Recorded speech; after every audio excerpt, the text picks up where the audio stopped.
Hello students, आज हम आपकी पाठ्य पुस्तक कृतिका का चौथा पाठ एही ठैया झुलनी है रानी और रामा का दूसरा भाग पढ़ने जा रहे हैं। इस पाठ के लेखक हैं शिव प्रसाद मिश्र रुद्र। पिछले भाग में हमने पढ़ा था कि दुलारी एक गौनहारिन है। टुन्नू नामक एक कजली गायक उससे प्रेम करने लगता है और वह उसके लिए गांधी आश्रम की बुनी हुई खादी की साड़ी लेकर आता है। दुलारी वह साड़ी अस्वीकार कर देती है और उसे उसी के पैरों में फेंक देती है। वह वहाँ से उदास होकर चला जाता है। यही हमने पढ़ा था कि उनका पहली बार परिचय भी एक कजली दंगल के दौरान हुआ था और तब से टुन्नू अक्सर दुलारी के यहाँ आता जाता रहता था। जब दुलारी टुन्नू की दी हुई साड़ी उसके पैरों में फेंक देती है और टुन्नू वहाँ से उदास होकर चला जाता है, तब आगे क्या हुआ वो हम आज पढ़ते हैं। टुन्नू को विदा करने के बाद दुलारी प्रकृतिस्थ हुई तो सहसा उसे ख्याल पड़ा कि आज टुन्नू की वेशभूषा में भारी अंतर था। जब टुन्नू को दुलारी ने डांट डपट कर वहाँ से भेज दिया और उसके बाद जब वो प्रकृतिस्थ हुई, मतलब सामान्य हुई, उसे जो बहुत गुस्सा आ रहा था टुन्नू के ऊपर, वो जब शांत हुआ, वो जब बिल्कुल स्वाभाविक स्थिति में आ गई, तो उसे अचानक से ध्यान आया, अचानक ख्याल पड़ा कि टुन्नू की वेशभूषा आज भारी बदली हुई थी। और क्या अंतर था कि आबरवा की जगह खद्दर का कुर्ता और लखनवी दोपलिया की जगह गांधी टोपी देखकर दुलारी ने टुन्नू से उसका कारण पूछना भी चाहा था। आज टुन्नू ने रोज जैसे कपड़े नहीं पहन रखे थे। रोज टुन्नू आबरवा पहनता था और उसके साथ साथ में लखनवी दोपलिया लगाता था। दोपलिया का अर्थ होता है दो पल्ले वाली टोपी, जिसमें टू पार्ट्स, अलग अलग दो पार्ट्स बने हुए होते हैं। और अक्सर करके अभी भी जो हम देखते हैं कितने ही नेता लगाते हैं, उस तरह की टोपी को दोपलिया टोपी कहा जाता है। और आबरवा होता है बहुत बारीक मलमल से बना हुआ कपड़ा, ठीक है। तो बहुत बारीक मलमल का ऊपर से वो कुर्ता पहनता था, लेकिन आज उसने उसकी जगह पर खद्दर का कुर्ता पहन रखा था और लखनवी दोपलिया की जगह गांधी टोपी पहन रखी थी। टुन्नू ने से दुलारी ने इसका कारण भी पूछना चाहा था, लेकिन अवसर ही नहीं आया। धीरे धीरे वह गई और उसने उस साड़ी को, जिसको उठा लिया था टुन्नू के जाने के बाद, उसे अपने कपड़ों का संदूक खोलकर बड़े जतन से, बड़े प्रेम से सबसे नीचे रख दिया। उस साड़ी को उसने, टुन्नू के द्वारा जो दी हुई साड़ी थी, उसको उसने अपनी अन्य साड़ियों के साथ में बिल्कुल नीचे रख दिया। उसका चित्त आज चंचल हो उठा था। आज बड़ा मन में उथल पुथल मची हुई थी, चंचल चित्त था। चित्त मतलब मन। अपने प्रति टुन्नू के हृदय की दुर्बलता का अनुभव उसने पहली ही मुलाकात में कर लिया था। वो समझ गई थी कि टुन्नू कहीं ना कहीं उसे चाहने लगा है, परंतु उसने उसे एक भावना की लहर मात्र माना था। वो ये भी जान चुकी थी कि ये सिर्फ उम्र का प्रभाव है और कुछ समय के लिए उसके मन में, टुन्नू के मन में दुलारी के प्रति एक भावना जागी है जो समय के साथ खत्म हो जाएगी। बीच में भी टुन्नू उसके पास कई बार आया था, परंतु कोई विशेष बातचीत नहीं हुई। क्यों नहीं हुई? क्योंकि कारण ये था, टुन्नू आता, घंटा आध घंटा दुलारी के सामने बैठता, पूछने पर भी अपने हृदय की कामना प्रकट न करता, केवल बड़े मनोयोग से दुलारी की बातों को सुनता रहता था। और जब थोड़ी देर हो जाती थी, उसके बाद वो ऐसे वहां से खिसक जाता था जैसे छाया चली जाती है।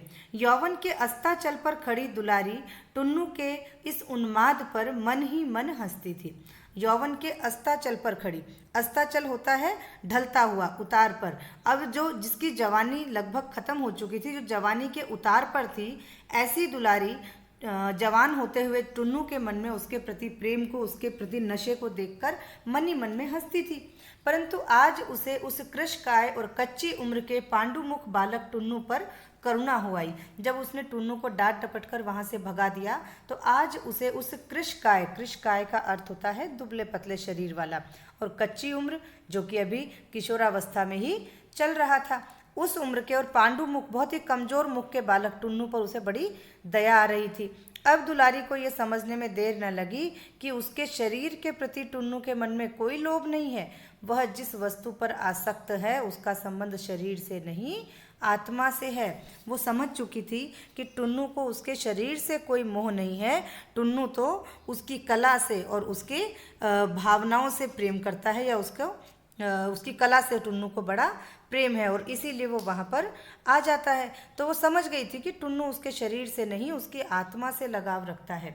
उसने आज यह अनुभव भी किया कि आज तक उसने टुन्नू के प्रति जितनी उपेक्षा दिखाई है वो सब कृत्रिम थी। वो ये भी आज महसूस कर रही थी कि उसने खुद ने भी टुन्नू को कितना भी उपेक्षित किया, लेकिन वो अंदर से जानती थी कि वो मन से टुन्नू को उपेक्षित नहीं कर रही है। सच तो यह है कि उसके हृदय के एक निभृत कोने में टुन्नू का आसन दृढ़ता से स्थापित है। निभृत कोना मतलब होता है छुपा हुआ, बिल्कुल ओट में, कि उसके हृदय के भी किसी छिपे हुए कोने में टुन्नू का आसन स्थापित है, यानी टुन्नू को वो भी चाहती है। फिर भी वह तथ्य को स्वीकार करने के लिए प्रस्तुत नहीं थी। वो जानती थी कि उसके मन में भी टुन्नू के प्रति प्रेम है, परंतु वो इस सत्य को स्वीकार नहीं करना चाहती थी। वह सत्यता का सामना नहीं करना चाहती थी। वह घबरा उठी। विचार की उलझन से बचने के लिए उसने चूल्हा जलाया और रसोई की व्यवस्था में जुट पड़ी। अब वो इस बारे में सोचना नहीं चाहती थी, तो वो रसोई की तैयारी करने लगी। त्यों ही मतलब तभी धोतियों का एक बंडल लिए फेंकू सरदार ने उसकी कोठरी में प्रवेश किया। धोतियाँ, साड़ियाँ।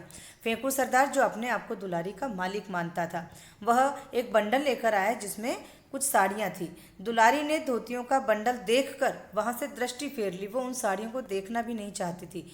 फेंकू ने बंडल उसके पैरों के पास रख दिया और कहा, देखो तो कैसी बढ़िया धोतियां हैं। बंडल पर ठोकर जमाते हुए दुलारी ने कहा, तुमने तो होली पर साड़ी देने का वादा किया था, यानी कि ये जो छोटे छोटे साइज की जो धोतियां हैं ये नहीं, तुमने एक पूरी साड़ी देने का मुझे वादा किया था। वह वादा तीज पर पूरा कर दूंगा। आजकल रोजगार बड़ा मंदा पड़ गया है, फेंकू ने समझाते हुए कहा।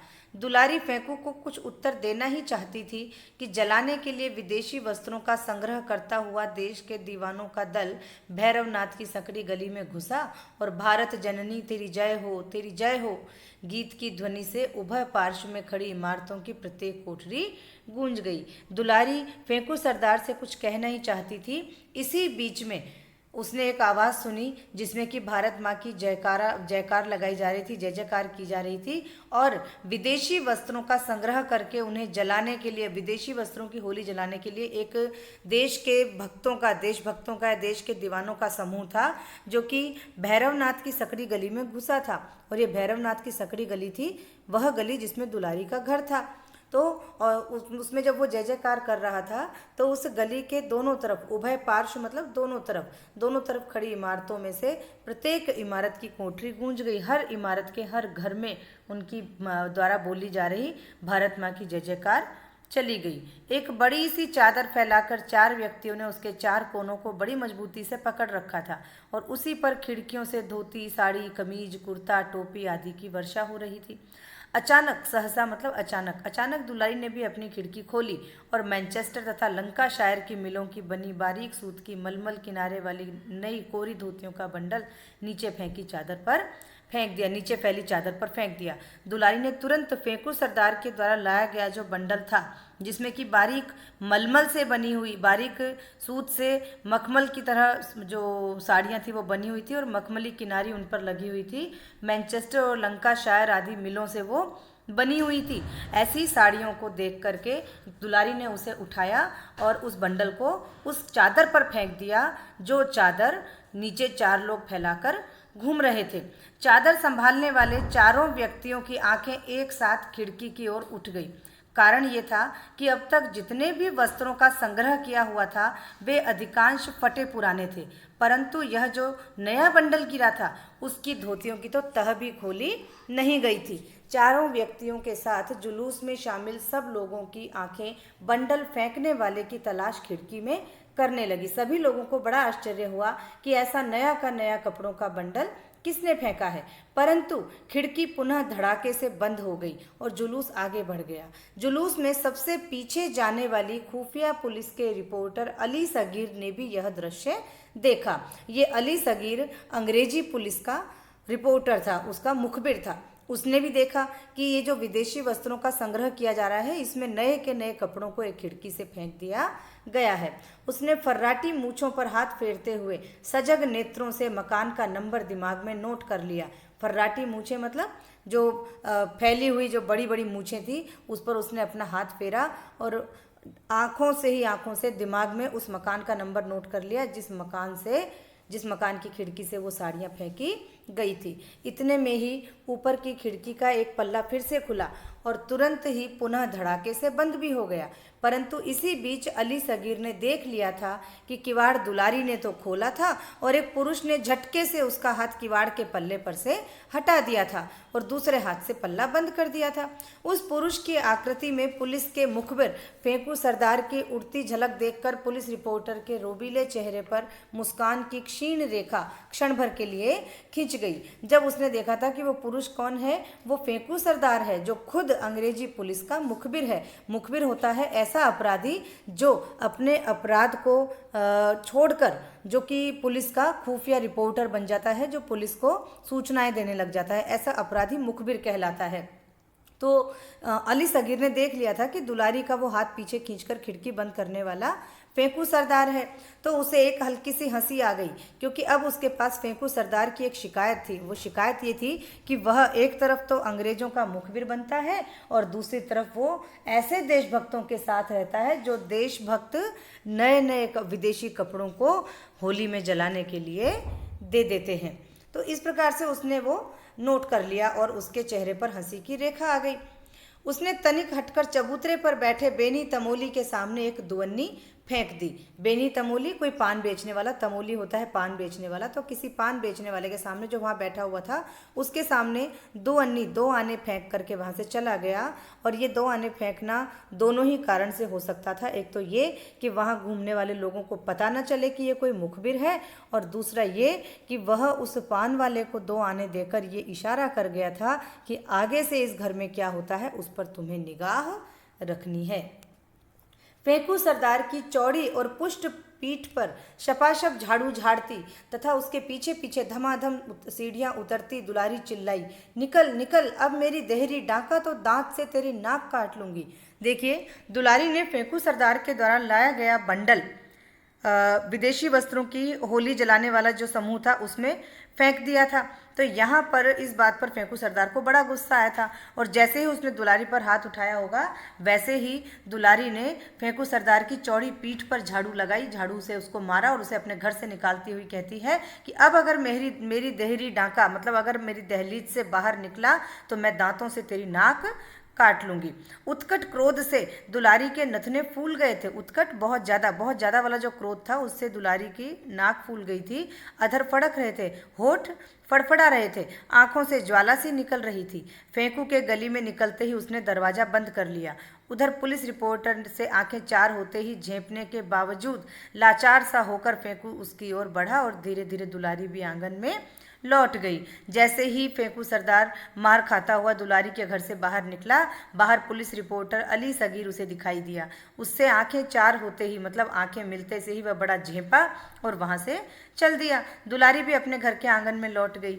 आंगन में खड़ी उसकी संगिनियों और पड़ोसियों से उसकी ओर कुतूहल भरी दृष्टि से देखा, परंतु दुलारी ने उनकी ओर आंख भी न उठाई। जब वो लौट रही थी तब कई पड़ोसियों ने उसे देखा कि रोज तो ये फेंकू सरदार को कुछ नहीं कहती और वह उसके लिए कुछ न कुछ लाता रहता है, आज उसने उसको कैसे मारकर निकाल दिया। तो बड़े आश्चर्य था, कुतूहल भरी दृष्टि से सब देख रहे थे, परंतु दुलारी ने किसी की तरफ आंखें भी नहीं उठाई।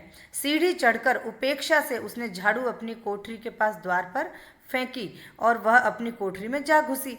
चूल्हे पर बटलोही में दाल चुर रही थी। बटलोही वह बर्तन जो कि चूल्हे पर चढ़ाया गया था। तो उसमें दाल चुर रही थी, मतलब उसमें दाल उबल रही थी, उसमें दाल बन रही थी। और उसने क्या किया, वह गुस्सा होकर के क्रोध के अंदर उसने उस बटलोही पर जोर से पैर की एक ठोकर मारी और वो बटलोही उलट दी। वो सारी दाल जाकर चूल्हे में गिर गई और आग बुझ गई। परंतु दुलारी के दिल की आग अब भी भट्टी की तरह जल रही थी। पड़ोसिनों ने उसकी कोठरी में आकर वह आग बुझाने के लिए मीठे वचनों की जलधारा गिराना आरंभ कर दिया।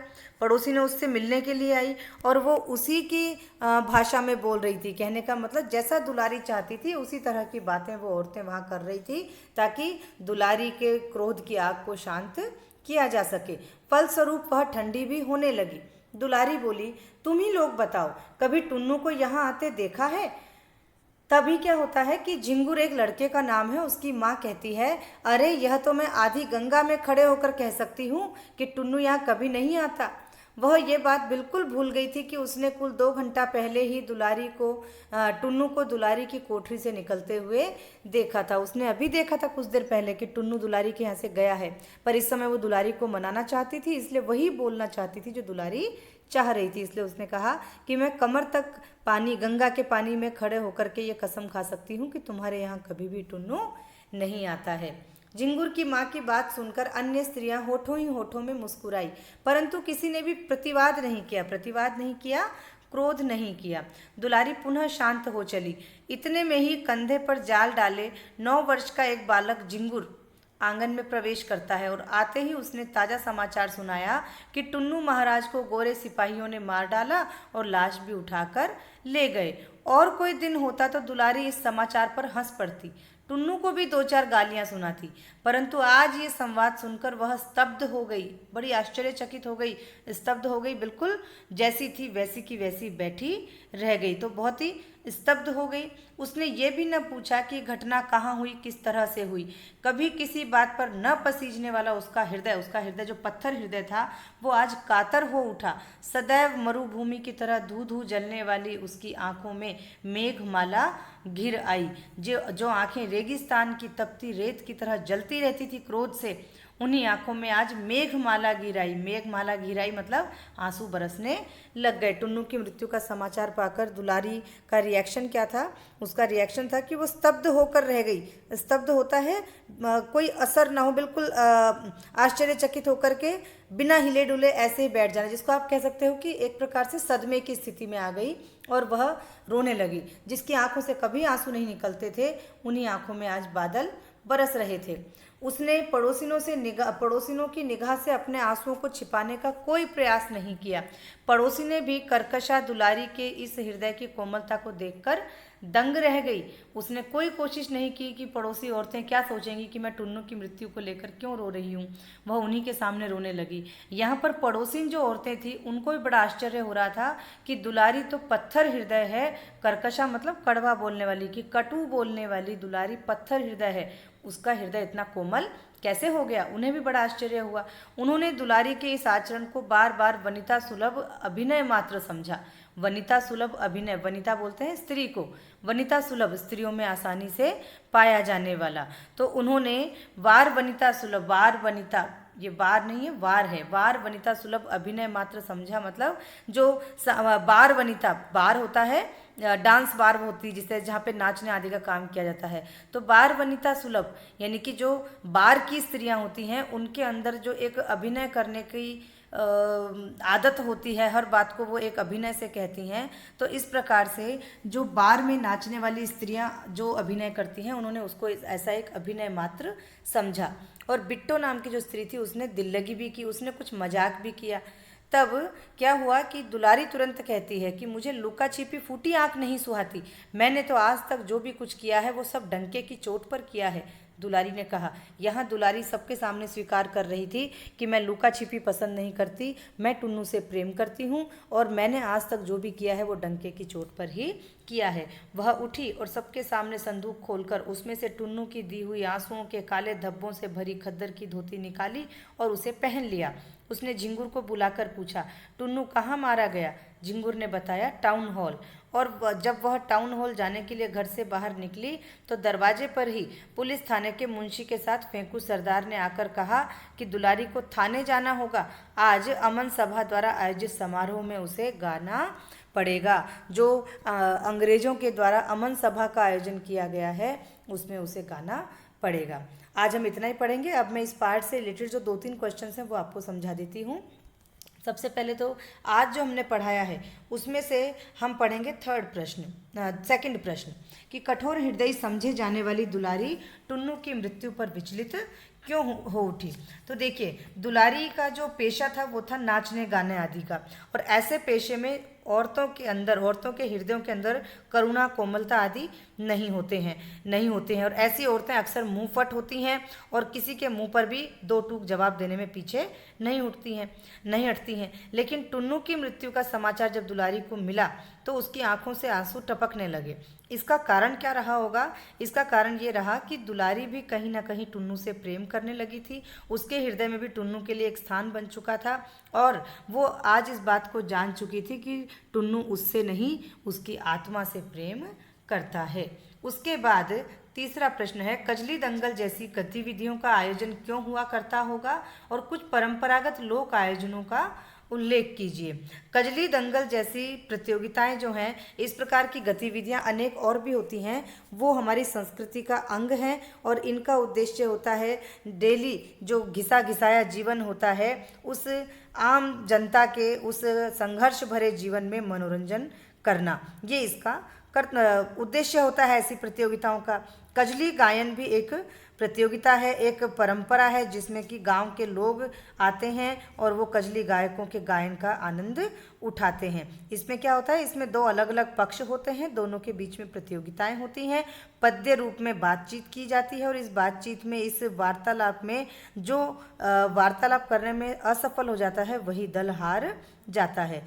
आज की अगर हम बात करें कि कुछ परंपरागत लोक आयोजनों का उल्लेख कीजिए तो देखिए, हेला ख्याल, नौटंकी, आल्हा उदल के किस्से, रागिनी, ये पंडवानी, ये सारी चीज़ें जो हैं ये लोक परंपराएं हैं। फड़ गायन आदि ये सब लोक परंपराएं हैं।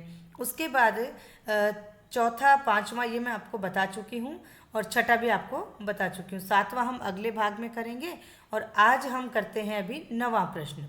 नवा प्रश्न है, जलाए जाने वाले विदेशी वस्त्रों के ढेर में अधिकांश वस्त्र फटे पुराने थे, परंतु दुलारी द्वारा विदेशी मिलों में बनी कोरी साड़ियों का फेंका जाना उसकी किस मानसिकता को दर्शाता है? विदेशी वस्त्रों के लिए जो संग्रह किया जा रहा था उसमें अधिकांश वस्त्र जो लोग फेंक रहे थे वो वस्त्र थे जो फटे पुराने थे या पहनने के लायक नहीं थे, परंतु दुलारी ने जो साड़ियों का बंडल फेंका था वो विदेशी मिलों में बनी हुई नई की नई साड़ियाँ थी। तो इससे दुलारी के किस मानसिकता का पता चलता है? इससे दुलारी की इस मानसिकता का पता चलता है कि दुलारी भी टुन्नू के इस वेश परिवर्तन से प्रभावित हो चुकी थी, क्योंकि टुन्नू ने भी रेशम को या विदेशी कपड़ों को छोड़कर खादी के कपड़े अपना लिए थे। तो जो अन्य लोग थे वो तो केवल फटे पुराने वस्त्र दे करके ऐसे वस्त्रों को दे रहे थे जो उनके काम के नहीं थे और ये श्रेय पाना चाहते थे कि हम भी देश से प्रेम करते हैं। परंतु दुलारी में विदेशी वस्त्रों का कोई मोह नहीं था। उसने नई की नई साड़ियों के बंडल को बिना किसी मोह के फेंक कर टुन्नू को फॉलो करते हुए खादी को अपना लिया था और इससे उसकी देशभक्ति का पता चलता है। आज का हमारा इतना ही काम है। Thank you.